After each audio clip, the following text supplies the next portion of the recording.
بسم الله الرحمن الرحيم الحمد لله الصلاة والسلام على أشرف الخلق وسيد المرسلين وعلى آله وأصحابه ومن تبعهم بإحسان إلى يوم الدين அன்பார்ந்த பெரியார்களே, சகோதரிகளே, தாய்மார்களே, எங்களுக்கு தெரியும் மக்காவினுடைய தலைமைத்துவம் ஹஜ்ரத் இஸ்மாயில் அலைஹிஸ்ஸலாம் அவர்களுக்கு பிறகு அவர்களுடைய மகன்மார்கள், அதுக்கு பிறகு இஸ்மாயில் அலைஹிஸ்ஸலாம் அவர்கள் திருமணம் முடித்திருந்த ஜுர்ஹும் கோத்திரத்துக்கு அதனுடைய தலைமைத்துவம் மாறியது. ஜுர்ஹும் கோத்திரத்தார்கள் செய்த சில முறைகேடான விஷயங்கள், மக்காவுக்கு வரக்கூடிய ஹாஜிகளுடைய சொத்துக்களை சூறையாடுவது, இது போன்ற சில நிலைமைகளின் காரணமாக அந்த ஜுர்ஹும் கோத்திரத்தாரிடமிருந்த தலைமைத்துவத்தை ஹுஸாஅ கோத்திரத்தார்கள், குரைஷ் அந்த பனு பக்ர் கோத்திரத்தோடு சேர்ந்து அந்த ஹுஸாஅ கோத்திரத்தார்கள் ஜுர்ஹும் கோத்திரத்தாரிடமிருந்த தலைமைத்துவத்தை பறித்தெடுத்தார்கள், யுத்தம் செய்து எடுத்தார்கள் என்ற விடயத்தை நாங்கள்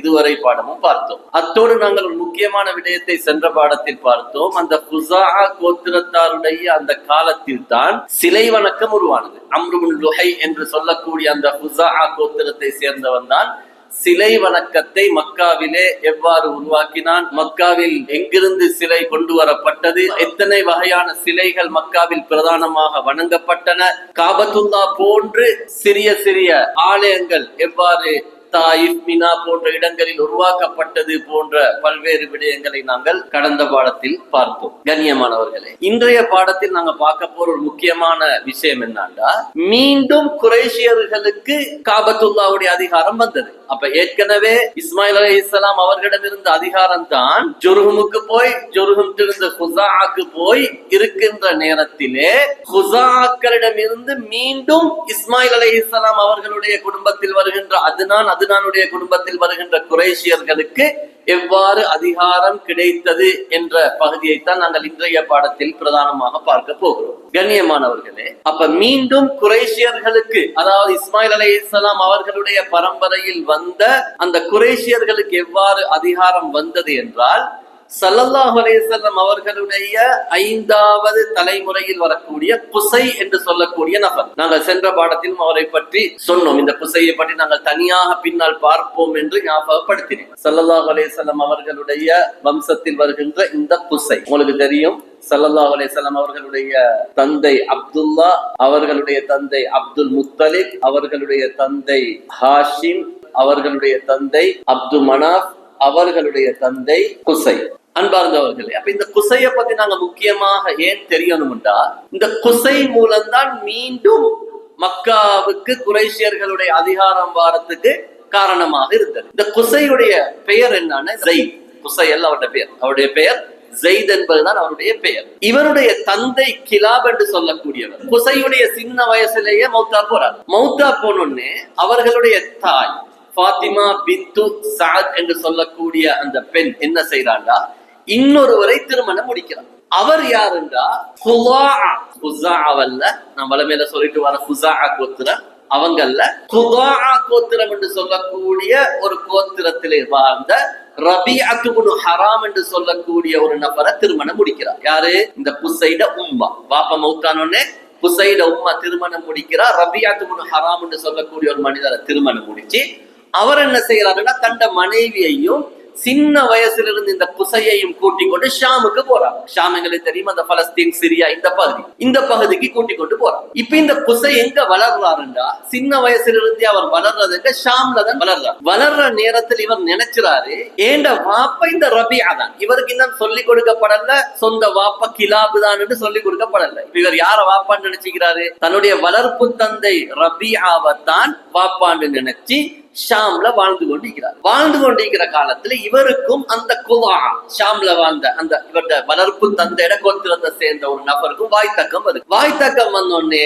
அவன் இவருக்கு குஸைக்கு ஏசுறான், அந்த தஹீலும், நீ எங்கட ஒரு ஆள் அல்ல, நீ எங்களுக்கு நீ வந்தான் வருத்தோட்டி, நீ இந்த ஒரு காரணம் இல்ல, நீ எப்படி எங்களோட சண்டை பிடிக்க வருவாய் என்று சொல்லி எதிர்க்கிறார். இப்ப இவர் பாக்குறார், ஏண்டா வாப்பா குதுஆ கோத்திரம், இவனும் ஒரு குதுஆ கோத்திரம், நான் எப்படி வந்தான் வருத்தோட்டி ஆவேன் என்று சொல்லி இந்த குஸை வைத்து தன்னுடைய தாய் ஃபாத்திமா பின்து சஅத் கேட்கிறா, ஏண்ட வாப்பா இவர் தானே, இந்த ரபியா தானே, நான் இந்த ஊருக்கு புதுசா வந்தவனா, ஏண்ட வாப்பா இவர் இல்லையா என்று கேட்கிற நேரத்துல அந்த தாய் உண்மைய சொல்றான், ஓண்ட வாப்ப இந்த ரபியா இல்ல, ஓண்ட வாப்ப யாரு? கிலாப் என்று சொல்லக்கூடிய மக்காவில் வாழ்ந்த, மக்காவுடைய ஹரமுடைய காவலாளர்களாக வாழ்ந்த ஒரு முக்கியமான கோத்திரம் தான் ஓண்ட வாப்பட கோத்திரம். அப்ப சொல்றாரு, ஓண்ட வாப்பட கோத்திரம் நீ குலா கோத்திரம் அல்ல, நீ மக்காவுடைய குறைஷ் கோத்திரம் என்ற விஷயத்தை ஞாபகப்படுத்துறாரு. இவர் பாக்குறாரு, ஏண்ட வாப்பட ஊர் இல்லாத ஒரு ஊர்ல நான் வாழப்படா,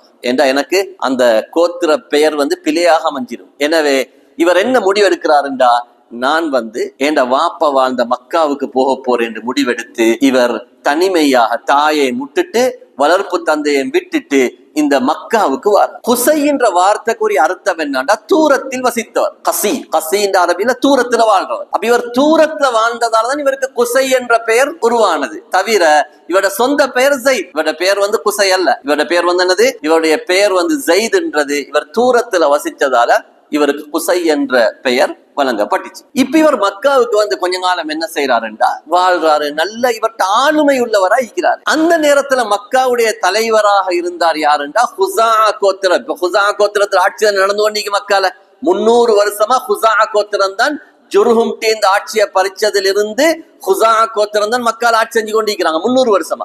அந்த கோத்திரத்துடைய தலைவராக இருந்தவர் தான் ஹுலைல் இப்னு ஹுபஷியா என்று சொல்லக்கூடிய நபர். இவரோட நெருக்கமாக பழகிறாரு. இந்த குசை என்ன செய்யறாரு? இந்த ஹுலைலோட நெருக்கமாக பழகிறார். நெருக்கமாக பழகி இவருடைய ஆளுமைகளால கவரப்பட்ட அந்த மக்காவுடைய தலைவர் ஹுலைல் என்ன செய்யறாருண்டா, தன்னுடைய மகள் ஹுப்பா என்று சொல்லக்கூடிய பெண்ணை இந்த குசைக்கு திருமணம் முடித்து கொடுக்கிறார்.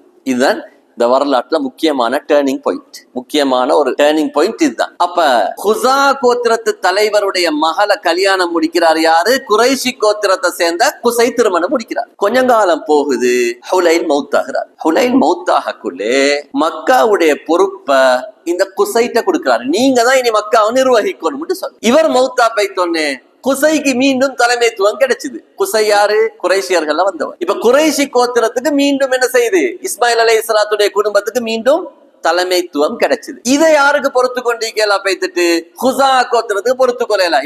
நாங்க 300 வருஷம் ஆட்சி செஞ்சத எங்கட தலைவர் லேசா தூக்கி தண்ட மருமகன் குசைக்கு கொடுத்துட்டாரு. குசை குறைஷி கோத்திரம், இதை நாங்க ஏத்துக்கொள்ள மாட்டோம்னு சொல்லி இவங்க என்ன செய்யறாங்கண்டா, நான் ஏற்கனவே பல தடவை பாடத்தை ஞாபகப்படுத்தேன். பக்ரு இப்னு மனாத்னு சொல்லி ஒரு கோத்திரத்தை பத்தி ஞாபகப்படுத்தினேன். அந்த பக்ர் கோத்திரமும் இந்த ஹுசா கோத்திரமும் சேர்ந்து குசையோட சண்டை பிடிக்கிறதுக்காக வேண்டி போறாங்க. குசைக்கு இந்த அதிகாரத்தை பறிக்கிறது. குசை பாக்குறாரு, இப்ப இவரு குசைக்கு தனியா இந்த விஷயத்தை என்ன செய்யல, எதிர்க்கலாம். ஹுசான்றது இவர்ட வைஃப்ட குடும்பம். வைஃப்ட குடும்பமும் பனு பக்ர் கோத்திரமும் சேர்ந்து என்ன செய்யறாங்க, இந்த குசைய தாக்க வர நேரத்துல குசை என்ன செய்யறாரு? நாங்க ஏற்கனவே பாடத்துல பார்த்தோம். அந்த ஜுர்ஹும் கோத்திரம் ஆட்சிக்கு வந்தோடனே குறைஷியர்கள் ஆங்காங்கே நஜித், பஹ்ரைன் போன்ற பகுதிகளில் சென்று வசிக்க ஆரம்பிச்சாங்க. கொஞ்சம் குறைஷியர்கள் தான் மக்காவை சூழ்ந்து வாழ்ந்தாங்க. இந்த குறைஷியர்களை கூட்டி கொண்டு தனக்கு உதவி செய்யுமாறு குசை வேண்டிக் கொண்டார். நானும் ஒரு குறைஷி, நீங்களும் குறைஷி, வாங்க நாங்க எல்லாம் ஒன்று சேர்ந்து இந்த ஹுசாவை எதிர்ப்போம் என்று சொல்லி குறைஷியர்கள் ஒன்று சேர்றாங்க. அது மட்டும் இல்லாம இந்த செய்தி கேள்விப்படுது யாருக்கு தெரியுமா? குதா கோத்திரத்துக்கு. குலா யாரு? யார கோத்திரம்? குலா. இந்த குசைட வளர்ப்பு தந்தையிட கோத்திரம் குலா. அவங்களும் என்ன செய்யறாங்க, எங்கட ஒரு ஆள் தான் குசை, இவருக்கு ஹெல்ப் பண்ணுவோம்னு சொல்லி குலா கோத்திரமும் குலாவும் குறைஷும் ஒரு பக்கம் நிக்கிறாங்க, ஹுசாவும் பக்ரும் ஒரு பக்கம் நிக்கிறாங்க. சண்டைக்கு 2 பேருக்கும் இடையில நீண்ட கால போர் நடக்குது. என்ன போர்? மக்காவினுடைய அதிகாரத்தை கைப்பற்றதுக்கான போர். இதுல பல நூற்றுக்கணக்கான பேர் கொலை செய்யப்படுறாங்க. அதுக்கு பிறகு பாக்குறாங்க இந்த போர் தொடர்றது நல்லமில்லைன்னு சொல்லி அந்த பக்ர் கோத்திரத்திலிருந்து ஒரு மூத்தவர், அவரோட பேச்சு எல்லாரும் கேட்கக்கூடிய மதிக்கக்கூடிய ஒரு ஆள், யஅ்முர் இப்னு அவுஃப் என்று சொல்லக்கூடிய அல் பக்ரி, பக்ர் கோத்திரத்தை சேர்ந்த அவர்கிட்ட வைத்து நீங்க ஒரு தீர்ப்பு சொல்லுங்க, யார் தலைமைக்கு பொருத்தம்? அவர் பக்ரு தான், ஆனா அவர் அதுக்கு சார்பா தீர்ப்பு கொடுக்காம குசை தான் இந்த தகுதி, இந்த பொறுப்புக்கு தகுதின்னு தீர்ப்பு கொடுக்கிறாரு. ஏன்னா காரணம் என்னண்டா, குசையிடமிருந்து ஆளுமை உண்டு. 2வது இஸ்மாயில் அலைஹிஸ்ஸலாம் தான் காபாவை கட்டினது. எனவே அவங்களோட பரம்பரைக்கு தான் இது மிகவும் உரித்து. எனவே அந்த யஅ்முர் என்று சொல்லக்கூடிய அந்த பக்ர் கோத்திரத்தை சேர்ந்தவர் தீர்ப்பு கொடுக்கிறாரு, குசை தான் ஆட்சிக்கு தகுதி. இப்ப என்ன செய்யுது? மக்காவுடைய அதிகாரம் குசைக்கு வருகிறது. இதுதான் மீண்டும் இஸ்மாயில் அலைஹிஸ்ஸலாத்துடைய பரம்பரைக்கு மக்காவுடைய அதிகாரம் கிடைத்து இஸ்லாமிய வரலாற்று நெடுகிலும் ஸல்லல்லாஹுடைய காலமாக இருக்கலாம், அதுக்கு பின்னால் உள்ள உமையாக்களுடைய காலம், அப்பாசி, இந்த எல்லா காலத்திலையும் மக்காவுடைய பிரதான அதிகாரம் குறைஷியர்கள்ட்ட தான் இருந்துச்சு. அதுக்குரிய காரணம் இந்த குசையுடைய செயற்பாடு. இந்த குசை தான் மக்காவுடைய மக்களுக்கு மீண்டும் இந்த அதிகாரத்தை பெற்றுக் கொடுத்தார். இந்த விஷயத்தை நாங்க கொஞ்சம் முக்கியமாக கவனத்துல எடுத்துக்கொள்ளணும். குசை மூலம்தான் மக்காவுக்கு மீண்டும் குறைஷியர்களுக்கு மக்காவினுடைய அதிகாரம் கிடைச்சிச்சு. இந்த குசை என்ன செஞ்சாருன்னு, இந்த குசை ஆட்சி எடுக்கிற நேரம் கிறிஸ்துக்கு பின் 440 கிபி 440 இந்த குசை அதிகாரத்தை கைப்பற்றி குசை ஒரு வேலை ஒன்று செஞ்சார். என்ன வேலை செஞ்சாருண்டா, இந்த ஹுசாக்காரர்களை தூரமாக்கினார். ஏன்னா இவங்க கிட்ட இருந்தா என்ன செய்யல, திருப்பி ஆட்சி செய்ய விட மாட்டாங்க. அதனால ஈக்கிற ஹுசாக்காரர்களை தூரமாக்கி அந்த நஜித், பஹ்ரைன், யமன் போன்ற பகுதிகளில் வாழ்ந்து கொண்டிருந்த எல்லா குறைஷியர்களையும் திருப்பி கொண்டு வந்து மக்காவில் இடம் கொடுத்து, ஒவ்வொரு குறைஷி கோத்திரத்துக்கும் பிரத்யேகமாக இடத்தை கொடுத்து நீங்க மக்கால வந்து வசிங்கன்னு சொல்லி அவர்களுக்கு மக்கால வசிக்கக்கூடிய எல்லா வாய்ப்புகள், சந்தர்ப்பங்கள், இடங்களை எல்லாத்தையும் குசை ஏற்படுத்தி கொடுத்தார். அதனாலதான் மக்காவுடைய மக்கள் குசையுடைய பேச்சை மிக்க மதிக்க ஆரம்பிச்சாங்க. ஏன்னா ஒதுக்கப்பட்ட ஒரு சமூகத்துக்கு நிரந்தரமான ஒரு இடத்தை எடுத்து கொடுத்தவர் இந்த குசை. அதனால குறைஷியர்கள் குசையை அதிகமாக மதிக்க ஆரம்பிச்சாங்க.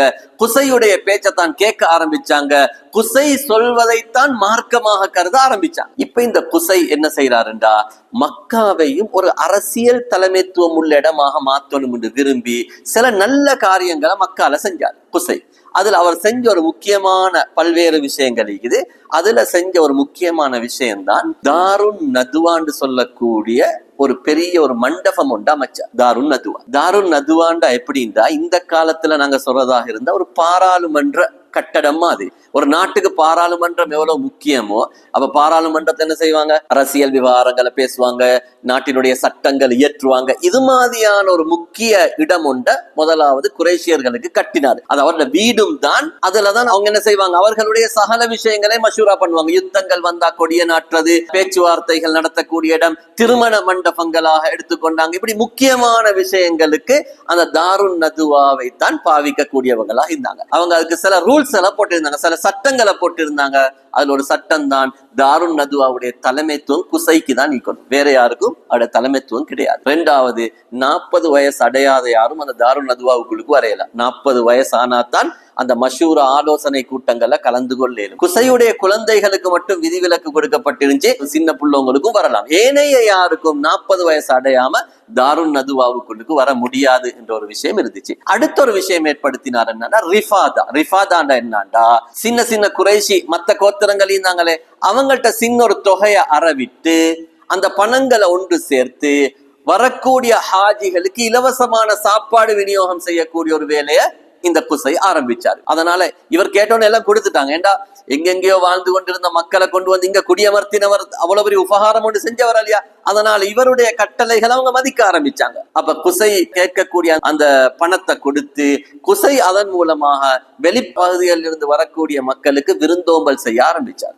அதே மாதிரி சிக்காயாண்டா என்னண்டா, தண்ணீர் கொடுக்கிறது. எங்களுக்கு தெரியும், ஜுருஹும் கோத்திரம் என்ன செஞ்சாங்க, மக்கா விட்டு போகக்குள்ளே ஜம்சம் கிணத்தை உடைச்சி தரமட்டமாக்கிட்டாலியா போனாங்க. தண்ணிக்குரிய வசதிக்கல்ல. அப்ப தண்ணிக்குரிய சின்ன சின்ன தடாகங்களை உண்டாக்கி அந்த தடாகங்கள்ல திராட்சை, ஈத்தம்பலம் இது போன்ற பழங்களை பிழிந்து சாறுகளை சேர்த்து ட்ரிங்க் மாதிரி, எங்கட பாசையில சொல்றா குளிர்பானங்கள், ட்ரிங்க் மாதிரி வசதிகளை ஏற்படுத்தி ஹாஜிகள் வந்து இடையில குடிச்சுக்கிறதுக்கு. எங்களுக்கு தெரியும், இப்பயும் சஃபா, மருவா, ஏனைய மக்காவுடைய எல்லா பகுதிகளிலும் என்னைக்குது அந்த கேன் வச்சுப்பாங்க, ஜம்சம் கேன் வச்சுப்பாங்க. அப்ப இத குசை அந்த காலத்திலே உருவாக்கினாரு. இனிப்பு சாறுகளால, பழச்சாறுகளால பானங்களை ஏற்படுத்தி மக்கள் குடிக்கிறதுக்குரிய ஒரு வழியை ஏற்படுத்தி கொடுத்தாரு. அதே மாதிரி ஹிஜாபான்னு சொல்லக்கூடிய ஒரு விஷயம். ஹிஜாபாண்டா என்னண்டா, காபத்துல்லாவை பராமரிக்கிறது, காபத்துல்லாவுக்கு புடவை போட்டது, காபத்துல்லாவுக்கு அத்தர் பூசுறது, காபத்துல்லாவுடைய சாவிய பராமரிக்கிறது, இது மாதிரியான வேலை திட்டங்களை செய்ய ஆரம்பிச்சாரு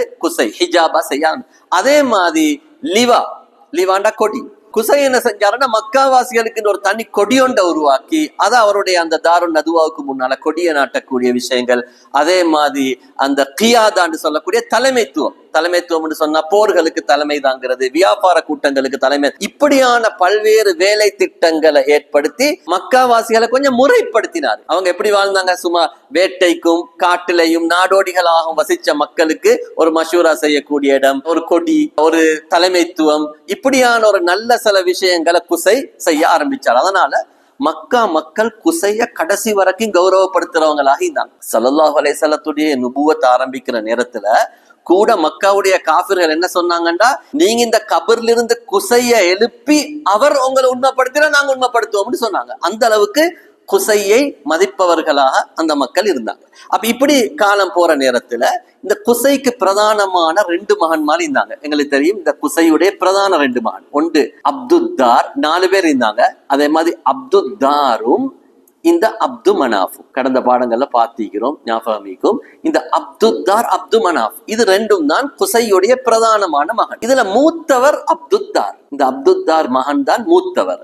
இந்த அப்து மனாஃப் இளையவர். அப்ப இதுல என்னண்டா, மக்கள் அப்து மனாஃப விரும்புவர்களாக இருந்தாங்க. இளைய மகனைத்தான் மக்கள் விரும்புவாங்க. ஏன்னா மக்களோட நல்ல பண்பாக அஹ்லாக்காக பழகக்கூடிய தன்மை அப்து மனாஃபுக்கு இருந்துச்சு. அதனால மக்கள் எல்லாரும் அப்து மனாஃப மதிக்கிறது, அப்து மனாஃபுக்கு முன்னுரிமை கொடுக்கக்கூடிய விஷயங்கள் ஈடுபட்டாங்க. ஆனா குசை விரும்பினார் அப்துத்தார, மூத்த மகனைத்தான் விரும்பினார். இப்ப மக்கள் எல்லாரும் அப்து மனாஃப விரும்புறது குசைக்கு அவ்வளவு விருப்பம் இல்லை. இப்ப குசை என்ன செஞ்சாருன்ற, அவர் ஒரு சபதம் செஞ்சார், ஒரு சத்தியம் பண்ணினாரு. அப்துத்தார கூப்பிட்டு, மக்கள் எல்லோரும் உண்ட தம்பி அப்து மனாஃபை விரும்பினாலும், அப்து மனாஃப் எங்களுக்கு யாருன்னு தெரியும், ஸல்லல்லாஹுடைய நேரடியான 4வது அப்பா. மக்கள் எல்லோரும் அப்து மனாஃபை விரும்பினாலும் நான் ஒன்னத்தான் விரும்புறேன். எனவே என்னுடைய மரணத்துக்கு பிறகு இந்த எல்லா பொறுப்பையும் நீதான் செய்யணும், அப்து மனாஃபுக்கு போகக்கூடாது என்று சொல்லி ஒரு உயில் ஒன்று எழுதி வச்சுட்டு குசை மௌத்தாகிறார். நாங்க ஏற்கனவே சொன்னோம், குசையுடைய பேச்ச மக்கள் மீற மாட்டாங்க. ஏன்னா குசை அந்த மக்களுக்கே ஒரு முகவரி கொடுத்தவர் தான் குசை. அதனால மக்கள் அவரோட பேச்ச மீற மாட்டாங்க. ஆனா இந்த அப்து மனாஃபும் ஒரு சாதுவான நல்ல குணம் படைத்தவர். அவரும் என்ன செய்யல, தன்னுடைய மூத்த சகோதரருக்கு கொடுக்கப்பட்ட அந்த பொறுப்புகள்ல நான் எடுக்கணும்னு ஆசைப்படல. இவர்கள் இருவருடைய வஃபாத் வரையில் இந்த பொறுப்பு அப்துத்தார் கோத்திரத்தாட்ட தான் இருந்துச்சு. அப்துத்தாருடைய கைவசம் தான் எல்லா பொறுப்புகளும் இருந்துச்சு. ஆனா இவங்க 2 பேரும் மௌத்தான பிறகு இவங்களோட குழந்தைகள் வந்தாங்க. இவங்கட குழந்தைகள் ஏத்துக்கொள்ளல. அதை எப்படி எங்கட வாப்பாக்கு பொறுப்பு போகாம எங்கட பெரியப்பாக்கு மட்டும் எல்லா பொறுப்பும் பைத்திக்குது, இது எங்கட அப்பா செஞ்ச ஒரு அநியாயம், எனவே இதை எங்களுக்கு விடையலான்னு சொல்லி இந்த அப்து மனாஃபுடைய 4 புள்ளவங்க வராங்க பாருங்க. ஒன்று முத்தலிப், நௌஃபல், அப்து ஷம்ஸ், ஸல்லல்லாஹுடைய நேரடியான அப்பட வாப்பா ஹாஷி. இந்த 4 புள்ளவங்க. இவங்க 4 பேரும் என்ன செஞ்சாங்கண்டா, இந்த குடும்பத்தோட போய் பிரச்சனைப்பட ஆரம்பிச்சாங்க. எங்களுக்கும் பதவி வேணும், எங்களுக்கும் பொறுப்புகள் வேணும். அது எப்படி ஒரு மகனுக்கு மட்டும் பொறுப்பு வைத்திக்குது, எங்கட அப்பாக்கு பொறுப்பு வரலன்னு சொல்லி இந்த குழந்தைகள் பிரச்சனைப்படுத்த ஆரம்பிச்சாங்க. மீண்டும் மக்கா 2ஆக பிரிய ஆரம்பிச்சிச்சு. மக்கால 2 பிளவு உண்டாயிடுச்சு. அதுல முக்கியமாக மக்காவில் இருந்த 8 கோத்திரங்கள், இந்த 2ஓட சேர்த்தா 10. அப்ப 10 கோத்திரங்களும் 5 பிரிஞ்சாங்க. இதுல இந்த அப்து மனாஃப்ன்ற கோத்திரத்தோடு இருந்தாங்க ஹாரிஸ் கோத்திரம், அசத் கோத்திரம், தைம் கோத்திரம், ஜுஹ்ரா கோத்திரம். இந்த 4 கோத்திரமும் அப்து மனாஃப்ல பக்கத்துக்கு வந்தாங்க. அப்துத்தார்ல பக்கத்துக்கு போனாங்க சஹம் கோத்திரம், ஜுமஹ் கோத்திரம், மஹ்சூம் கோத்திரம், அதி கோத்திரம். இந்த 4 கோத்திரம் அடுத்த பக்கத்துக்கு போனாங்க. இப்ப 2 கோத்திரத்தையும் 5 கோத்திரங்களாக பிரிஞ்சு சண்டைக்கு தயாராக இருக்கிறாங்க. இதுல இருக்கக்கூடிய இந்த ஹாரிஸ் கோத்திரம் அப்து மனாஃபோடு இருந்தாங்க, அதி கோத்திரம் அப்துத்தாரோடு இருந்தாங்க, சஹமும் அப்துத்தாரோட, ஜுமஹும் அப்துத்தாரோட, தைம் ஸல்லல்லாஹுடைய அப்பா அப்து மனாஃபோட, மஹ்சூம் அப்துத்தாரோட, ஜுஹ்ரா ஸல்லல்லாஹுடைய அப்பா அப்து மனாஃபோட. இப்படி இந்த கோத்திரங்கள் 4 பிரிஞ்சு சண்டைக்கு தயாராக இருந்தாங்க. அதுக்கு பின்னால சண்டை இந்த அந்தாண்டிக்கிற நேரத்துல 2 தரப்புலையும் ஒரு சமாதானம் பேசி, நாங்க சண்டை பிடிச்சி அழிஞ்சா சுத்து வட்டாரத்திருக்கிற திருப்பி ஹுஸாஅக்கள் என்ன செஞ்சிடுவாங்க, திருப்பி எங்கள்கிட்ட அதிகாரத்தை பறிச்சிடுவாங்க. அதனால நாங்க ஒத்துமையாகவும் எங்களுக்கு இடையில உள்ள பொறுப்புகளை சமமாக பிரிச்சு கொள்வோம் என்று சொல்லி மஷூரா பண்ணாங்க. அந்த மஷூராக்கு முன்னால கடுமையான யுத்தத்துக்கு ஒரு கிட்ட நிலைமை வந்துச்சு. எந்த அளவுக்கு வரலாற்று எழுதுறாங்கண்டா, அந்த அப்து மனாஃபுடைய கோத்திரமீக அப்து மனாஃபோடு இருந்த அந்த 4 கோத்திரமும் ஒரு அத்தர், ஒரு பாத்திரத்துல அத்தர் தண்ணிய போட்டு அதுல எல்லாரும் கைய போட்டு காபால வைத்து எல்லாரும் கைய வச்சு ஒரு உடன்படிக்கை செஞ்சு கொண்டாங்க. எங்களோட உயிர் பிரியங்காட்டியும் நாங்க இந்த பொறுப்பை விட்டு கொடுக்காம சண்டை பிடிப்போம்னு சொல்லி அவங்க ஒரு ஒப்பந்தம் செஞ்சாங்க. அவங்களுக்கு சொன்ன ஹில்ஃபுல் முத்தையிபீன், வாசம் பூசிய ஒப்பந்தம்னு சொல்லுவாங்க. இந்த 5 பேரும் அடுத்த கோத்திரம் இருந்தாங்களே, மஹ்சூம், சஹம், ஜுமஹ், அதி, இந்த கோத்திரம் அப்துத்தாரோடு இருந்த இவங்க 5 பேரும் என்ன செஞ்சாங்கன்னு ஒரு ஆட்டை அறுத்து ஆட்டுடைய ரத்தத்துல கைய போட்டு காபாவை பைத்து பிடிச்சி சபதம் செஞ்சாங்க, நாங்க உயிர் பிரியங்காட்டி இந்த விஷயத்தை விட்டு கொடுக்க மாட்டோம் என்று சொல்லி அவங்களுக்கு சொல்ற ஹில்ஃபு லஅகத்தித்தம், இரத்தத்தை நக்கிய சாரார் என்ற பெயர் அவங்களுக்கு கிடைச்சிச்சு. அப்ப இப்படி ரெண்டு தரப்பும் போருக்கு இந்தாண்டாண்டிக்குள்ளே சமாதானமாகி பொறுப்புகளை பிரிச்சு கொண்டாங்க. கண்ணியமானவர்களே, பொறுப்புகளை பிரிச்சு கொற நேரத்துல அந்த ஹாஜிகளுக்கு தண்ணீர் கொடுக்கிறது, மற்ற ஹாஜிகளுக்கு சாப்பாடு கொடுக்கிறது, இந்த ரெண்டு பொறுப்பும் இவங்களுக்கு வந்துச்சு. அப்து மனாஃபுடைய கோத்திரத்துக்கு வந்துச்சு. என்னென்ன விஷயங்கள்? ஹாஜிகளுக்கு தண்ணீர் கொடுக்கிறது, அதே மாதிரி ஹாஜிகளுக்கு சாப்பாடு கொடுக்கிறது, அதே மாதிரி வியாபார கோத்திரங்களுக்கு தலைமை தாங்கிறது. இந்த பொறுப்பு யாருக்கு வந்துச்சுன்னா அப்து மனாஃபுக்கு வந்துச்சு. அது அவங்களுக்கு பிரிச்சு கொண்டாங்க. அதுல ஹாஜிகளுக்கு தண்ணீர் சாப்பாடு கொடுக்கிறத இந்த ஹாஷிமும், ஸல்லல்லாஹு அப்பட வாப்பா ஹாஷிம், இவரும் வியாபார கோத்திரங்களுக்கு தலைமை தாங்கிறது அப்து ஷம்ஸ், அபு சுஃபியானுடைய அப்பா பரம்பரையில வந்தவர் அப்து ஷம்ஸ், இவரும் அத பொறுப்புகளை எடுத்துக்கொண்டாங்க. அப்துத்தாருக்கு தான் பிரதானமான பொறுப்புகள் இருந்துச்சு. என்ன பொறுப்பு? தாருன் நதுவாக்கு தலைமை தாங்கிறது. அவருக்கு கொடுக்கப்பட்ட பொறுப்பு தானே அவனோட பாப்பா குசை கொடுத்துட்டு போன பொறுப்பு. அப்ப தாருன் நதுவாவுக்கு தலைமை தாங்கிறது. அதே மாதிரி யுத்தங்கள்ல கொடி பிடிக்கிறது. நாங்க ஏற்கனவே உங்களுக்கு அப்துத்தார பத்தி சொல்ற நேரத்துல முக்கியமான ஒரு குறிப்பா சொன்னேன். உஹது போரை பத்தி சொன்னேன், ஞாபகமிக்குதோ தெரியா? உஹது போர்ல கொடி பிடிச்ச இவங்க தான் சொல்லி நான் ஞாபகப்படுத்தி, கொடி பிடித்து கொலை செய்யப்பட்ட இந்த சாரார நான் உங்களுக்கு ஞாபகப்படுத்தினேன். இங்க பாருங்க, முஸ்ஸபூன் உமைர் ரதியும் அந்த கோத்திரம் தான். அவங்கதான் உஹதுல சஹாபாக்கள் சார்பாக கொடி பிடிச்சாங்க. எங்களுக்கு ஒரு கேள்வி வர, கொடியை இவங்களே பிடிச்சணும். அதுக்குரிய பதில் தான் அப்துத்தார் தான் கொடி பிடிக்கிற பொறுப்பு. யுத்தங்கள்ல கொடி பிடிக்கிற பொறுப்பு அப்துத்தாருக்கு பொறுப்பு. அது எங்கிருந்து கிடைச்சிச்சு? குசை மூலமாக கிடைச்சப்பட்டுச்சு. திருப்பி பிரச்சனையான பிறகு பொறுப்புகளை பிரிச்சு கோர நேரத்துல அப்துத்தாருக்கு தான் அந்த பொறுப்பு வந்துச்சு. அதே மாதிரி காபத்துல்லாவை பராமரிக்கிறேன். நான் காபத்துல்லா பராமரிக்கிற இடத்துல ஒரு விஷயம் ஞாபகப்படுத்தி ஒரு வீடியோ கிளிப் ஒன்று நான் தந்தேன். இந்த உஸ்மான் என்று சொல்லக்கூடியவர், உஸ்மான் இப்னு தல்ஹா, காபாட சாவியை இன்றைக்கும் அவனோட பரம்பரை தான் வச்சுக்கிறாங்க. அப்ப அதுக்கெல்லாம் காரணம் இவங்கெல்லாம் அப்துத்தார் கோத்திரம். இவங்கெல்லாம் அப்துத்தார் கோத்திரம். காபாவை பராமரிக்கிறது, யுத்தங்களுக்கு கொடி பிடிக்கிறது, இந்த பொறுப்புகள் இவங்களுக்கு பிரிச்சு கொடுக்கப்பட்டு, பிறகு ஸல்லல்லாஹு அலைஹி வஸல்லம் மக்காவை வெற்றி கொண்ட நேரம் வரைக்கும் அந்த பொறுப்பு அவங்கள்ட்ட தான் இருந்துச்சு. மக்காவை வெற்றி கொண்ட நேரம் ஸல்லல்லாஹு அலைஹி வஸல்லம் ரெண்டு பொறுப்பை தான் அவங்களுக்கே கொடுத்தாங்க. ஒன்று, ஹாஜிகளுக்கு தண்ணீர் குடிப்பாட்டக்கூடிய பொறுப்பை ஹாஷிம் கோத்திரத்துக்கும், காபாவுடைய சாவியை வச்சுக்கொள்ள பொறுப்பை இந்த உஸ்மான் என்று சொல்லக்கூடிய இந்த அப்துத்தார் கோத்திரத்துக்கும் கொடுத்தாங்க. ஏனைய பொறுப்புகள் எல்லாத்தையும் கேன்சல் பண்ணி விட்டாங்க ஸல்லல்லாஹு. மற்ற பொறுப்புகள் யாருக்குரியது? மக்காவுடைய கவர்னரா யார் வருவாரோ அவருக்கு தான் அந்த பொறுப்பு. இந்த ரெண்டு பொறுப்பு மட்டும் இந்த கோத்திரத்துக்கு ஸல்லல்லாஹு அலைஹி வஸல்லம் அந்த பொறுப்புகளை கொடுத்தாங்க. அப்ப எங்களுக்கு இப்ப விளங்கிக்கும் மக்காவுடைய அதிகாரம் எப்படி வந்துச்சு. இப்ப நாங்க ஒரு விஷயத்த நல்லா விளங்கிப்போம். இந்த பாடத்துல என்ன விளங்கிப்போம்டா, குசைக்கு பின்னால மக்காவுல இவரு தான் தலைவர் யாரும் இல்ல, தலைமைத்துவம் வைத்துட்டு. ஏன்? குசைக்கு பின்னால அப்துத்தார் இருந்தாரு, அப்துத்தாருக்கு பின்னால மக்காவுடைய தலைமைத்துவம் இல்லை. ஏன்? குடும்பங்களுக்கு இடையில பிரச்சனை வந்ததால பொறுப்புகளை தான் பிரிச்சு கொண்டான். இவர் தான் தனியொரு தலைவர் என்று மக்காவுக்கு யாரும் இருக்கல்ல. குறிப்பாக அப்துத்தாருக்கும் அப்து மனாஃபுக்கும் அலியா பொறுப்புகள் கொடுக்கப்பட்டிருக்குது. ஏனைய கோத்திரங்கள் இப்ப அவங்களுக்கு பொறுப்பு ஒண்ணும் இல்லை. இப்ப அவங்க என்ன செய்வாங்க? நாளைக்கு பிரச்சனை பட்டதுக்கு வாய்ப்பிக்குது. எனவே இன்னும் சில பொறுப்புகளை உருவாக்கி கொண்டாங்க. இப்ப நாட்டில் இருக்கிற பாராளுமன்றம் மாதிரிதான் ஒருத்தருக்கு அமைச்சு பதவி ஒன்று கொடுக்கணும், என்ன செய்யற, புதிய ஒரு அமைச்சரவை ஒன்று உண்டாக்கி அவருக்கு ஒரு பதவி ஒன்றை கொடுக்கிறது. இதே மாதிரி என்ன செய்ய ஆரம்பிச்சாங்கண்டா, குசை உருவாக்காத புதிய சில பதவிகளை உண்டாக்கினாங்க. அதுல ஒன்றுதான் சபைக்கு ஆலோசனைகளை எடுத்துட்டு வர்றது. புதிய புதிய ஆலோசனைகளுக்கு சபைக்கு அதுகளை கொண்டு வர பொறுப்பு யாருக்குன்னா அசத் கோத்திரத்துக்கு. இந்த அசத் கோத்திரம் எங்களுக்கு தெரியும். இது அசத் கோத்திரம். இந்த அசத் கோத்திரம் ஹதீஜா ரலியல்லாஹு குடும்பம் அசத் கோத்திரம். அசத் கோத்திரத்துக்கு பொறுப்பு என்னது? அவங்கதான் புதிய புதிய ஆலோசனைகளை கொண்டு வரணும். மஹ்சூம் கோத்திரம் மக்காவில் இருந்த மிகப்பெரிய அதிகாரமிக்க, பணபலம் மிக்க, வீரமிக்க ஒரு குடும்பம் தான் பனு மஹ்சூம். காலித் இப்னு வலீத் போன்ற சஹாபாக்கள் வந்த கோத்திரம் அந்த கோத்திரம் பனு மஹ்சூம் கோத்திரம். இந்த கோத்திரம் தான் பனு மஹ்சூம் கோத்திரம். இவங்களுக்கு என்ன பொறுப்புண்டா, இவங்க தான் யுத்தத்துக்குரிய தளவாடங்களை சேகரிக்கணும், யுத்த ஆயுதங்களை சேகரிக்கணும். அதே மாதிரி குதிரைகளை நிர்வகிக்கக்கூடிய பொறுப்பு இந்த மஹ்சூம் கோத்திரத்துக்கு இருந்துச்சு. குறிப்பாக குதிரைப்படையுடைய தலைவராக காலித் இப்னு வலீத் ரலியல்லாஹு அந்த காலத்துல ஜாஹிலியா காலத்திலே நியமிக்கப்பட்டு இருந்தாங்க. அதே மாதிரி அதி கோத்திரம். அதி கோத்திரத்துக்கு என்ன பொறுப்புண்டா, அவங்க தான் சமாதானம் செய்யறது, ஒப்பந்தங்கள் செய்யறது, சமாதானங்கள்ல தூதுக்குழுக்களுக்கு தலைமை தாங்கிறது. இது மாதிரியான பொறுப்பு அதி கோத்திரத்துக்கு இருந்துச்சு. அந்த கோத்திரத்தில் அந்த பொறுப்பை செஞ்சது ஹஸரத் உமர் ரலியல்லாஹு அன்ஹு அந்த பொறுப்பை செஞ்சாங்க. அதே மாதிரி தைம் கோத்திரத்துக்கு என்ன பொறுப்புண்டா, காபாவுக்கு கொடுக்கக்கூடிய காணிக்கைகளுக்கு தானே, காபாவுக்கு நேர்ச்சைகள் காணிக்கைகள் அதை நிர்வகிக்கிற பொறுப்பு தைன் கோத்திரத்தாருக்கு இருந்துச்சு. அதே மாதிரி ஜுமஹ் கோத்திரத்துக்கு என்ன பொறுப்புண்டா, நான் ஏற்கனவே பாடத்தை சொன்னேன், காபாவுக்கு முன்னுக்கு ஹுபல் என்ற ஒரு சிலை இருந்துச்சு. அந்த சிலைக்கு முன்னால போய் என்ன செய்வாங்க, அந்த குலுக்கி போட்டு சல்லி கட்டி குலுக்கி போட்டு ஒவ்வொரு விஷயங்களுக்கு அவங்க அந்த குறிபாக்குற வழக்கம் இருந்துச்சு. அந்த பூசாரிக்குரிய செலவு கொடுக்கிறது, அந்த சல்லி எடுக்கிறது, அதை நிர்வகிக்கிற பொறுப்பு ஜுமஹ் கோத்திரத்தாருக்கு இருந்துச்சு. சஹம் கோத்திரத்தாருக்கு அவங்க அந்த காணிக்கைகளை முடிவு செய்யறது, பள்ளிகளை எடுக்கிறது, இது மாதிரியான பொறுப்பு சஹம் கோத்திரத்துக்கு இருந்துச்சு. இப்படியான பல்வேறு பொறுப்புகளை அவங்க நியமிச்சு அவங்களுக்கு இடையில அந்த பொறுப்புகளை பிரிச்சு எல்லாரும் ஒற்றுமையாக குறைஷியர்கள் வாழ்ந்தாங்க. ஏன்னா எல்லாருக்கும் அப்ப என்ன செய்வாங்க, அவங்களோட பொறுப்பு அவங்க சரியா செஞ்சுட்டு போவாங்க.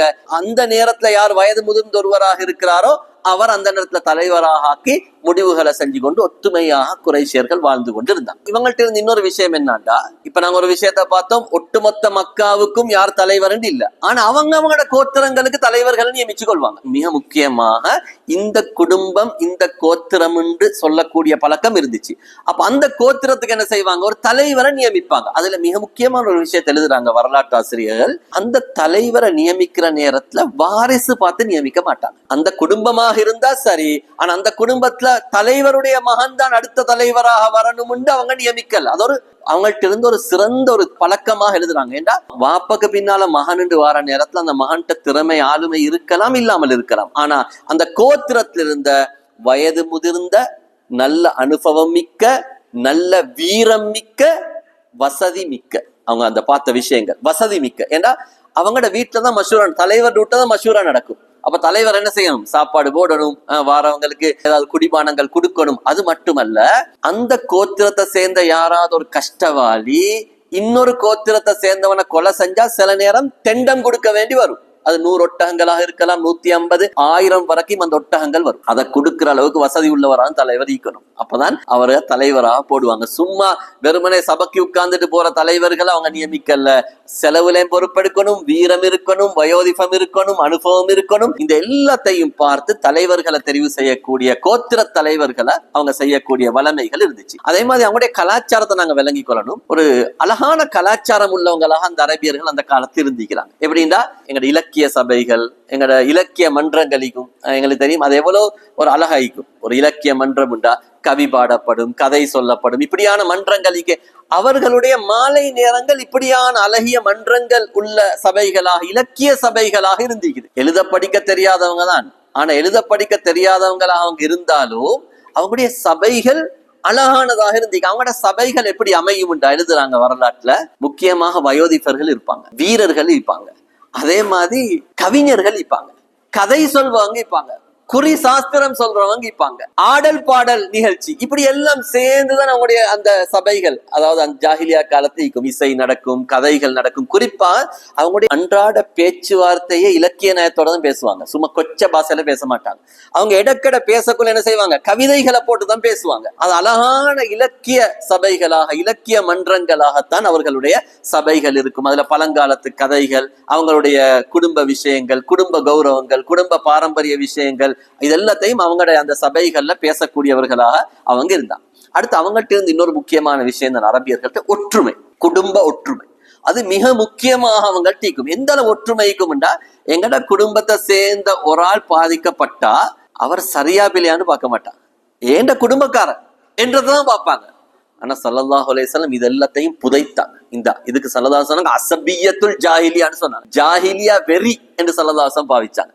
இத ஸல்லல்லாஹு அலைஹி வஸல்லம் இல்லாமல் ஆக்கினாங்க. அஸபிய்யத்துல் ஜாஹிலியா, அதே மாதிரி நசப வச்சு தன்னுடைய குடும்பத்தை வச்சு பெருமைப்படுத்த, இதை ஸல்லல்லாஹு அலைஹி வஸல்லம் இல்லாமல் ஆக்கி எல்லாரையும் முஸ்லீம்கள் என்ற ஒரு தலைப்புக்குள்ளுக்கு ஸல்லல்லாஹு அலைஹி வஸல்லம் கொண்டு வந்தாங்க. பெரிய புரட்சி அது. சாதாரணமாக ஆடு மேய்ச்சி கொண்டிருந்தவங்க, அடிமைகளாக வாழ்ந்தவங்க, குறைஷியாக இருந்தவங்க, ஏனைய அரபியர்கள் எல்லாரையும் ஸல்லல்லாஹு அலைஹி வஸல்லம் ஒரு குடைக்கு கீழால கொண்டு வந்தாங்க. அதே மாதிரி அவங்க ஒற்றுமை. அதே மாதிரி அவங்கள்ட்ட இருந்த ஒரு விஷயம் தான் பழி தீர்க்கும் பண்பு. அரபியர்கள்ட்ட இருந்த ஒரு பண்பு தான் பழி தீர்ப்பாங்க. எந்த அளவுக்குண்டா, சில கட்டங்கள்ல சத்தியம் பண்ணுவாங்க, அல்லாஹ் மீது சத்தியமாக இந்த பழிய நான் எடுக்க காட்டியும் என்ற தலைக்கு என்ன பூச மாட்டேன், தலைய வார மாட்டேன், நல்ல ஆடைகள் அணிய மாட்டேன் என்று அதை சபதம் செஞ்சா அதை நிறைவேற்றும் வரைக்கும் மீப்பாங்க. அப்படி அவங்களால நிறைவேற்றா போன என்ன செய்வாங்க, அவங்களோட புள்ளவங்களுக்கு பரம்பரைக்கு சொல்லிட்டு போவாங்க. இப்படி ஒரு அந்த பழி தீர்க்கும் ஒரு வெறி பிடித்தவர்களாகவும் அவங்க இந்திக்கிறாங்க. அதே மாதிரி அவங்ககிட்ட ஒரு நல்ல பழக்கம் தான் விருந்தோம்பல். யார் வந்தாலும் விருந்து கொடுப்பாங்க, காரணம் கேட்க மாட்டாங்க. ஊருக்கு புதியவர் வந்தா சாப்பாடு கொடுப்பாங்க. அப்படியான ஒரு பழக்கம் இருந்துச்சு.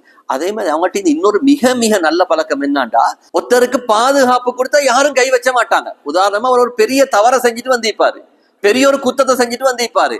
வந்து இவர்ட குடும்பத்துல இருக்கிற ஒரு சின்ன புள்ளதான் அவரை நான் உங்களுக்கு பாதுகாப்பு தந்துட்டேன்னு சொன்னா யாரும் கை வச்ச மாட்டாங்க. அந்த இஜாரான்னு சொல்லுவாங்க அரபியில. ஒருத்தர் பாதுகாப்பு கொடுத்தா அதை மிக்க கண்ணியமாக மதிப்பாங்க. அதுல போய்த்து கை வச்சிரத்தா அவங்களுடைய கோத்திரத்துக்கே ஒரு இழிவாக கேவலமாக கருதக்கூடியவர்களாக இருந்தாங்க. அதே மாதிரிதான் ஒருத்தர் கொலை செய்யப்பட்டா லேசில தெண்டம் எடுக்க மாட்டாங்க. தெண்டம் லேசில எடுத்துக்கொள்ள மாட்டாங்க. அவங்க ஏழுமான அளவுக்கு இரத்த பழிதான் எடுப்பாங்க. தெண்டம் எடுக்கிறன்னு நிர்பந்த நிலைமைகள் வந்தா மட்டும் தெண்டம் எடுப்பாங்க.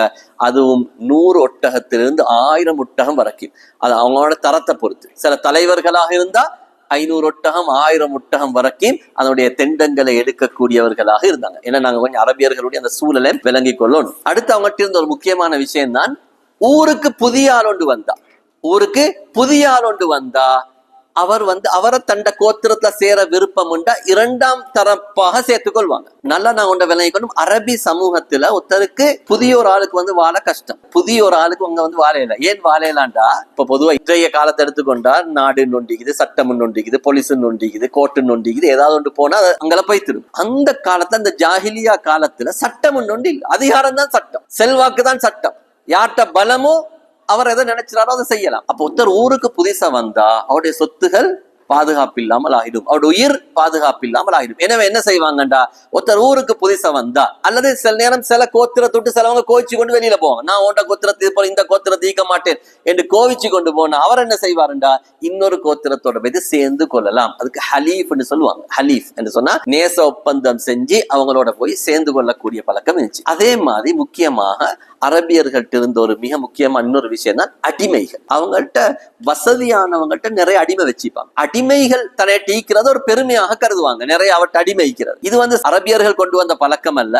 அரபியர்களுக்கு முன்னாலேயே குறிப்பாக ரோமர்களும் எகிப்தியர்களும் அடிமைகளை உலகத்துல கூடுதலாக அடிமைகளை பிடிச்சவங்க அவங்க தான். யுத்தங்கள் செஞ்சு எங்களுக்கு தெரியும், பிரமிட்ட கட்டினது கூட அடிமைகளை வச்சுன்ற ஒரு கருத்து இருக்குது. அதாவது கருப்பு நிற அடிமைகள் அல்லது வெள்ளை நிற அடிமைகளை எடுத்து அவங்களுக்கு அநியாயம் செய்வாங்க. அவங்கள ஒரு மனிதனாகவே மதிக்க மாட்டாங்க. ஒரு மிருகத்திட்ட வேலை வாங்குற மாதிரி அவங்கள்ட்ட வேலை வாங்கி அவங்களை அடிச்சு அவங்கள துன்புறுத்தி அதுல இன்பம் காணுபவர்களாக அன்றைய ரோமர்களும் எகிப்தியர்களும் இருந்தாங்க. அதே அடிப்படையில தான் அரபியர்கள்டையும் அடிமைகள் இருந்தாங்க. அடிமைகளை உரிமை விட்டாலும் அந்த அடிமை அவங்களோட தொடர்பு இப்பான். ஏன்னா அடிமை உரிமை விட்டா அவர் தனித்தவராயிட்டு அவருக்கு பாதுகாப்பு இல்லா போய்த்திரும். அதனால அடிமைகள் உரிமை விடப்பட்டாலும் மவாலிக்கள், மௌலாக்கள் என்று சொல்லுவாங்க, அவங்களுடைய வேலைக்காரர்கள் மாதிரி பின்னால 2ஆம் தரமாக அவங்களோட சேர்த்து கொள்ளக்கூடிய வழக்கம் அன்றைய அரபியர்கள்ட்ட இருந்துச்சு. ஆனா இஸ்லாம் என்ன செஞ்சிச்சு? இந்த கண்ணியமானவர்கள், இஸ்லாம் ஒரு பெரிய ஒரு புரட்சி செஞ்சு அடிமை இல்லாமல் ஆக்குறது. அடிமையை ஒரு கலை இல்லாமல் ஆக்கலா. ஏன் இல்லாமல் ஆக்கலா? ஒத்தட்ட 10 அடிமைக்கின்றா அவர்கிட்ட 10 நல்ல வாகனம் ஈக்கிற மாதிரி. ஒரு கலை இந்த 10 வாகனத்தை நீங்க கொடுத்து போடுங்கன்னா அவர் லொஸ்ட் ஆகிடுவார். அடிமை வச்சிக்கிறவருக்கு நஷ்டம் வரவும் படா, இந்த அடிமைத்தன்மையை ஊக்குவிக்கவும் படா. இஸ்லாம் என்ன செஞ்சிச்சுண்டா, இஸ்லாம் இந்த அடிமைத்தன்மையை குறைச்சிச்சு. எப்படி குறைச்சிச்சுண்டா, இஸ்லாத்துடைய குற்ற பரிகாரங்களுக்கு அடிமைகளை உரிமை விடுறதை இஸ்லாம் ஊக்குவிச்சிச்சு. அதுல குறிப்பாக சத்தியம் பண்ணி அத சத்தியத்தை முறிச்சா, அதே மாதிரி ஒரு பெண் அதிகார் மனைவியை பார்த்து தலாக்குடைய நியத்துல நீ என்னுடைய உம்ம மாதிரி என்று சொன்ன அதை முறிக்கிறது, இப்படியான கட்டங்கள்.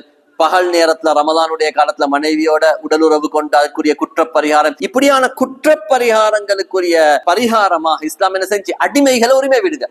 ஆக சிறந்த அமலாக அடிமைகளை உரிமை விடுறதை இஸ்லாம் ஆக்கிச்சு. எந்த அளவுக்கு இஸ்லாம் சொல்லிச்சு, உங்களோட அடிமைக்கு நீங்க தவறுதலாக கூட அடிச்சிட்டீங்கன்னு வைங்க, செய்யாத குற்றத்துக்கு அடிச்சிட்டீங்க, அதுக்குரிய குற்ற பரிகாரம் இஸ்லாம் என்ன சொல்லிச்சு தெரியுமா? அந்த அடிமை உரிமை விட்டுருங்க என்ற பாடத்தை இஸ்லாம் தந்து கொஞ்சம் கொஞ்சமாக இஸ்லாம் அடிமைத்தனத்தை இந்த உலகத்திலிருந்து ஒழிச்சிச்சு. அப்ப இஸ்லாம் ஆரம்பத்தை எந்த அளவுக்கு எழுதுறாங்கன்றா, அந்த ரோமர்களுடைய காலத்துல உலகத்துல 1/3 அடிமையாக இருந்தாங்க. 3 பேருக்கு ஒரு ஆள் அடிமை.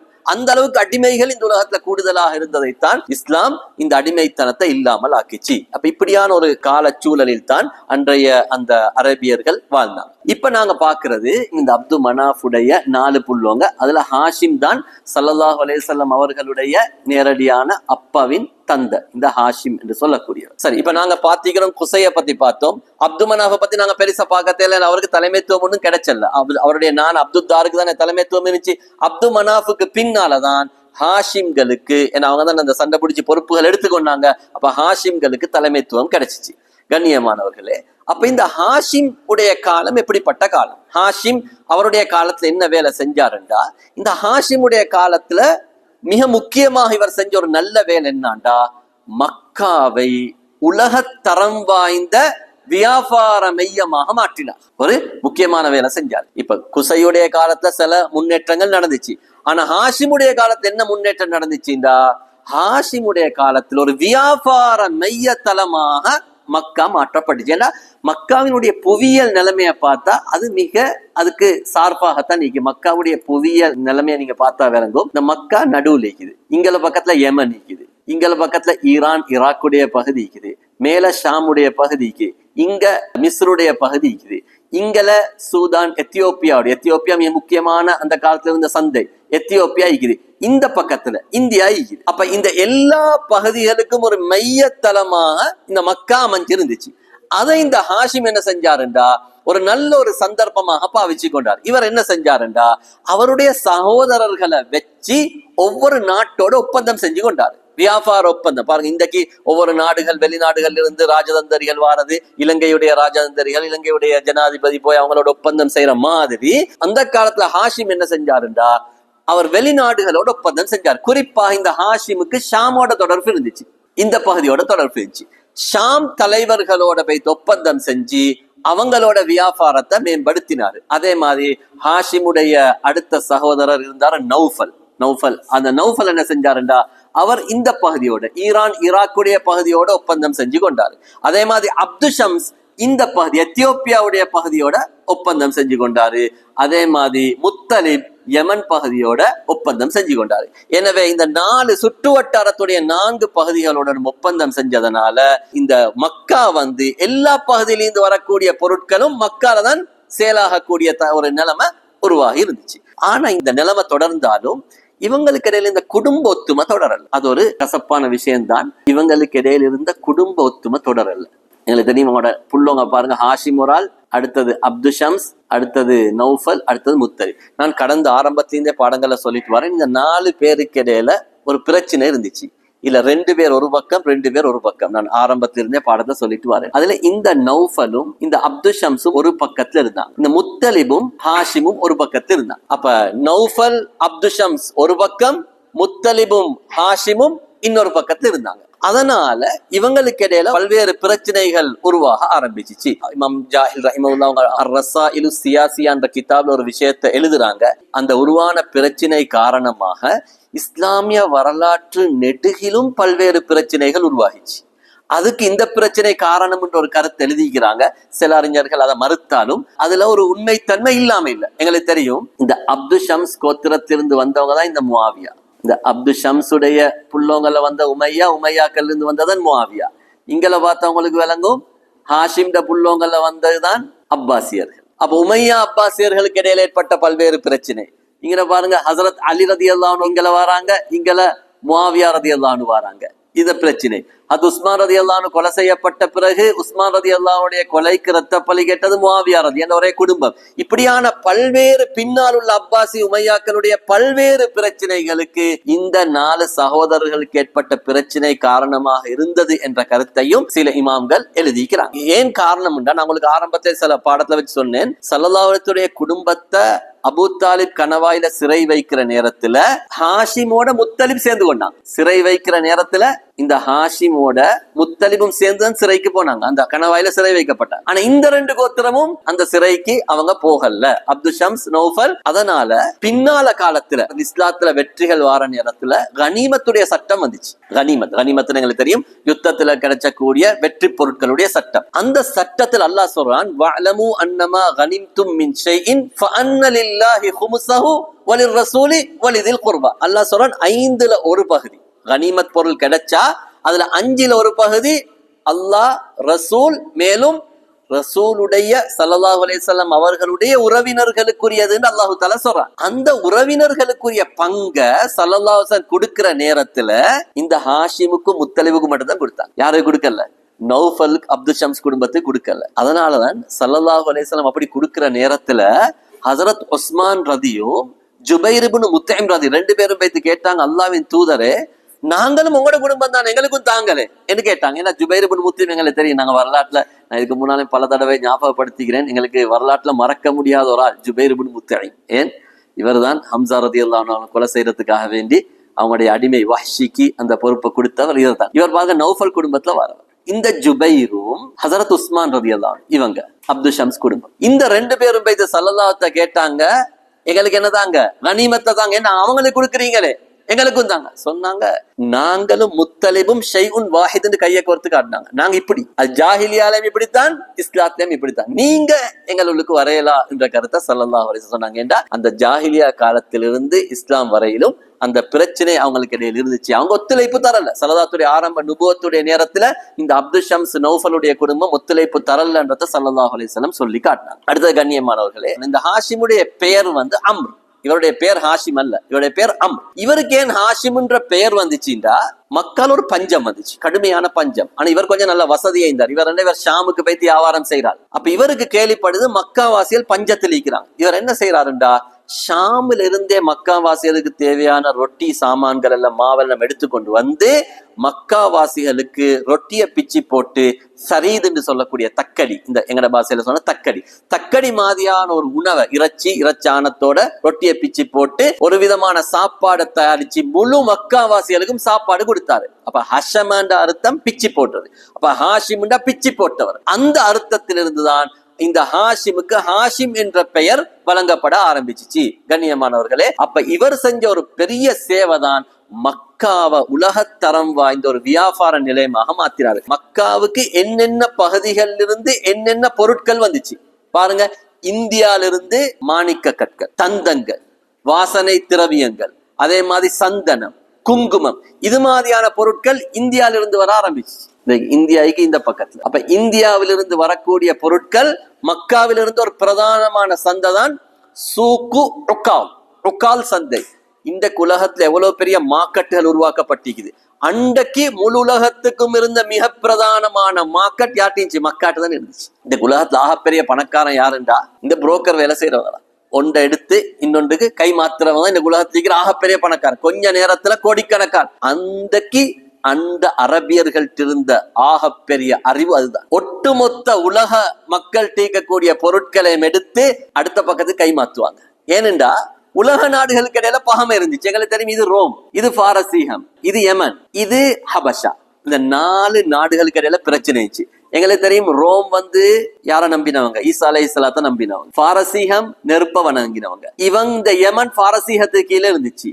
இந்த எத்தியோப்பியா ஹபஷா யாரு கீழே இருந்துச்சு, ரோமு கீழே இருந்துச்சு. இந்த 4 பகுதிக்கு இடையில வியாபாரம் செஞ்சு கொலையிலாத நிலைமை அன்றைய வல்லரசுக்கு இருந்துச்சு. இப்ப 4 வல்லரசுக்கும் சாமன் சப்ளை பண்ணக்கூடிய ஒரு வேலையை செஞ்சவங்க யாரு, அன்றைய அரபியர்கள். அதுக்கு வழிவகுத்தவர் யாரு, ஹாஷிம் என்று சொல்லக்கூடிய ஸல்லல்லாஹு அலைஹி வஸல்லம் அவர்களுடைய அந்த மூதாதை. ஆனாலும் சூரத்து குரைஷ் அல்லாஹ் தஆலா தெளிவாகவே சொல்றான், அல்லாஹ் உங்களுக்கு ரிஹ்லத்தஷ் ஷிதாஇ வஸ்ஸைஃப், கோடை காலத்திலையும் மாரி காலத்திலும் பயணம் செய்யறது அல்லாஹ் உங்களை லேசாக்கிட்டான். குறைஷியர்களுக்கு கொடுத்த ஆகப்பெரிய நிஅமத்தாக அல்லாஹு தஆலா சொல்றான். ஏனென்றா வியாபாரம் செய்யக்கூடிய தன்மை அல்லாஹு தஆலா கொடுத்திருந்தான். இந்த உலகத்துல அரபு நாடுகள் எடுத்துக்கொண்டா மிகப்பெரிய முக்கியம் வியாபாரம் தான். அந்த வியாபாரத்தை ஆரம்பிச்சது யாரு, அந்த ஹாஷிம் என்று சொல்லக்கூடிய நபர். அதே மாதிரி ஆப்பிரிக்காவுடைய பகுதியிலிருந்து, இங்க ஆப்பிரிக்காவுடைய பகுதி வார், இந்த ஆப்பிரிக்காவுடைய பகுதியில் இருக்கக்கூடிய பெரிய விதமான யானைகள், அதனுடைய தந்தங்கள், அதே மாதிரி தீக்கோழி, வித்தியாசமான பறவைகளுடைய இறகுகளை கொண்டு போய் வேற சந்தையில வைத்து விற்பாங்க. அதே மாதிரி ஆப்பிரிக்காவுடைய வாசனை திரவியங்கள், ஆப்பிரிக்காவுடைய மாணிக்கங்கள், இது மாதிரியான பொருட்கள் எல்லாம் மக்காவுடைய உக்கால் சந்தைக்கு தான் வரும். பஹ்ரைன்ல இருக்கக்கூடிய முத்துக்கள்,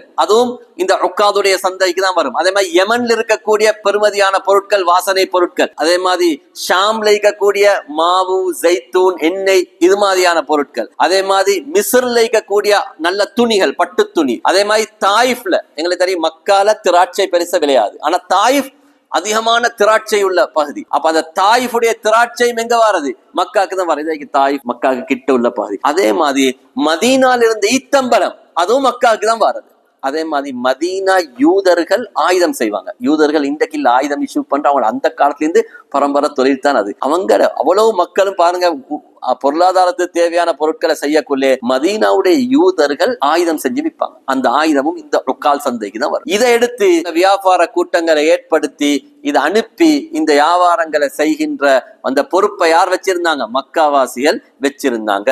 இதுல ஒரு முக்கியமான விஷயம் தான், கடைசி இதை மட்டும் நான் சொல்லி முடிச்சுக்கிறேன். அப்ப இப்படியான ஒரு மக்காவை ஒரு பிரதான உலகத்தரம் வாய்ந்த சந்தையாக மாற்றி உலக நாடுகளோட தொடர்பு உண்டாகிச்சு. அதனாலதான் எங்களுக்கு தெரியும், சஹாபாக்கள் ஹபஷாக்கு ஹிஜ்ரத் போனதாகட்டும், சஹாபாக்களுடைய ஏனைய பயணங்களாக இருக்கட்டும், அவங்களுக்கு பாதைகள், மக்காவாசிகளுக்கு எல்லா பாதையும் தெரியும். காரணம் என்ன? அவங்க எல்லா ரோட்லயும் வியாபாரம் செஞ்சவங்க. அதனால மக்காவாசிகளுக்கு எல்லா நாடுகளுடனும் தொடர்பு இருந்துச்சு, எல்லா பாதைகளும் தெரிஞ்சிருந்துச்சு. இப்படியான ஒரு நல்ல அறிவுள்ள சமூகமாக அவங்க இருந்தாங்க. அதோட ஒரு முக்கியமான விஷயம் தான் இந்த ஹாஷிமுடைய கடைசியாக இந்த விஷயத்தை சொல்லி முடிச்சுக்கிறேன். இந்த ஹாஷிம் என்ன செய்யறாருண்டா, இதே மாதிரி வியாபார நேரம் போற நேரத்தில் ஒரு நாள் ஷாமுக்கு போறாரு. ஷாமுக்கு போய்த்து நஜ்ஜார் என்ற கோத்திரத்தில் இருக்கக்கூடிய அம்ர் என்று சொல்லக்கூடிய ஒரு ஆளுடைய மகள் சல்மா என்ற ஒரு பெண்ணை திருமணம் முடிக்கிறார். ஆனா இந்த திருமணம் முடிச்ச செய்தி யாருக்கு தெரியா? இவருடைய மூத்த மனைவிக்கு தெரியா. இவர் வியாபாரத்துக்கு போன நேரம் அங்க என்ன செஞ்சாரு? அங்க ஒரு திருமணம் முடிச்சார். ஷாம்ல ஒரு திருமணம் முடிச்சிட்டு கொஞ்ச காலம் ஷாம்ல இருக்கக்குள்ளே ஷாம்லே மௌத்தாகி அவர் அடக்கப்பட்ட இடம், முக்கியமான இடம், இன்றைக்கு பேசு பொருளாக இருக்கக்கூடிய இடம், இன்றைக்கு ஒரு கண்ணீர் சிந்துற இடமாக இருக்கக்கூடிய கஸால தான் ஸல்லல்லாஹு அலைஹி வஸல்லம் அந்த அப்பவாகிய ஹாஷிம் அடக்கப்பட்டிருக்கிறார். கஸால தான் அடக்கப்பட்டிருக்கிறார். கண்ணியமானே, அப்ப இந்த ஹாஷிம் அவங்க கஸால மௌத்தான பிறகு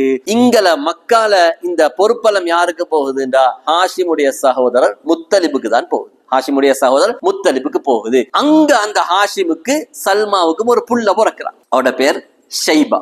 அவரோட பேர் ஷைபா. அந்த ஷைபாவை பத்தி தான் மிக முக்கியமாக வரலாற்றுல பேசப்பட வேண்டியவர். அந்த ஷைபாவுக்கு தான் அப்துல் முத்தலிப் என்று பின்னால சொல்லப்பட்டுச்சு.